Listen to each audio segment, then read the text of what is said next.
Hey guys, and welcome back to EpicGameFeed. Today we are doing our second look at the Pauper tournament that Scoobyfred is throwing. And if you didn't catch my first video, go ahead and go back to that one. He is offering 60 Rise Super Boosters for first place. Second place gets 30 Rise Boosters. Third place gets 15 Rise Boosters. Fourth place gets 8 Rise Boosters. And fifth place gets 4 Rise Boosters. I'll include the link in the description, or a link to that in the description as well. But let's go ahead and look at the faction listings that can be used here. We got conscripted militia. Could be fun. Not a big fan of them though. Defense column is okay if you can use the you can use her. So secluded constructor, all right.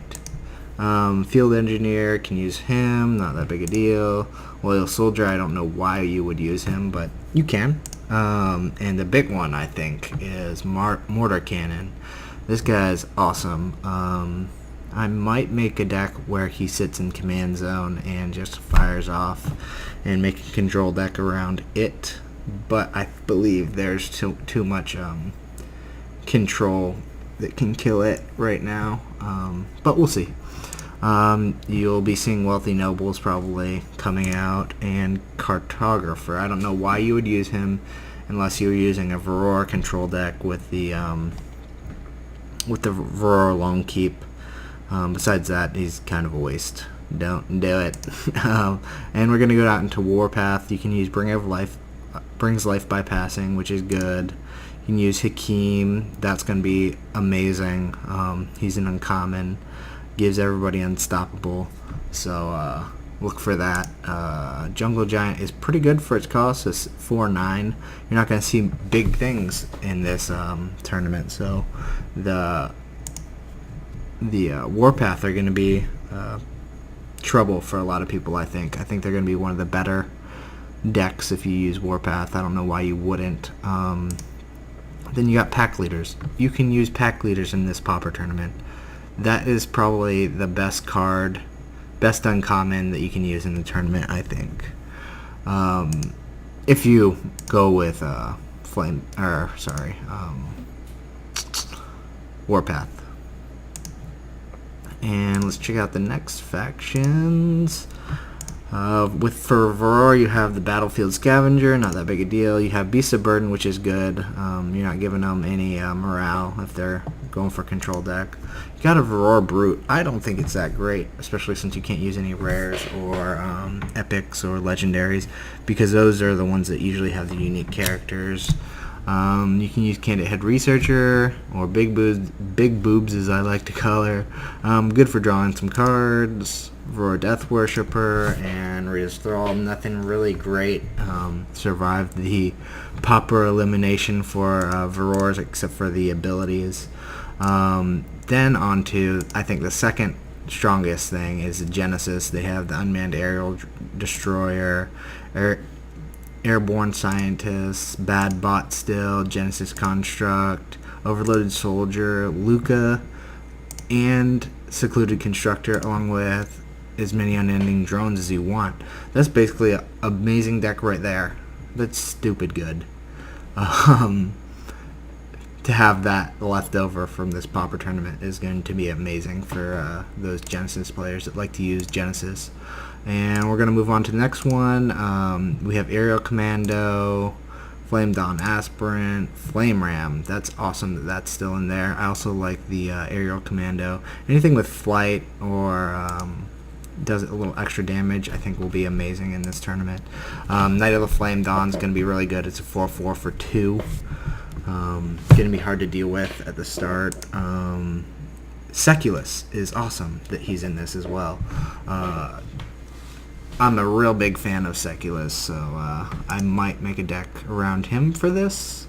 It's kind of hard to make a deck around him, but he'll probably be in my deck. How about that? Vicious Ransacker's kind of good. Not that big of a deal, though. It's going to be hard. I think DOD is going to be hard to deal with defensively wise in this tournament.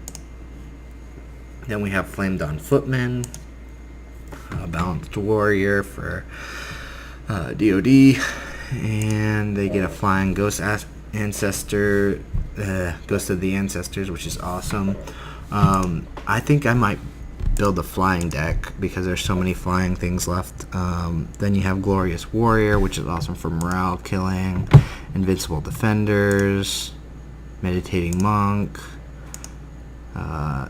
Rallying General is really good, and then you have Z, who honors the dead. I actually think that the flying stuff will be really good, the flying characters, because there's no Calamity. There's nothing to get rid of some of these guys that you would do with Calamity. Winds of War might work, but once you start throwing in those plus defense, it's going to be really hard to take out DOD, I think.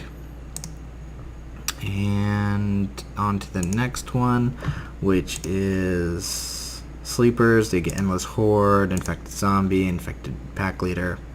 Boo-boo, that sucks.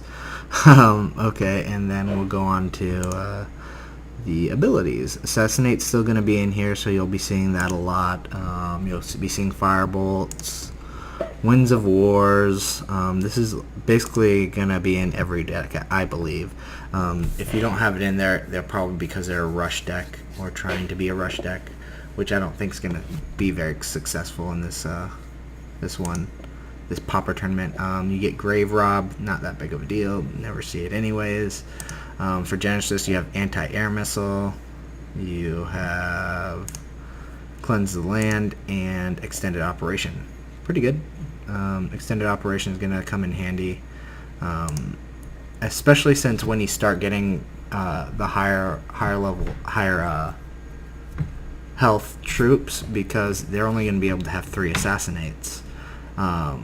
If you don't put them out in the field, there's nothing else that can really kill them except for the where is it? You have Heat Wave and the Winds of War. Those are going to hurt for people with low HP characters.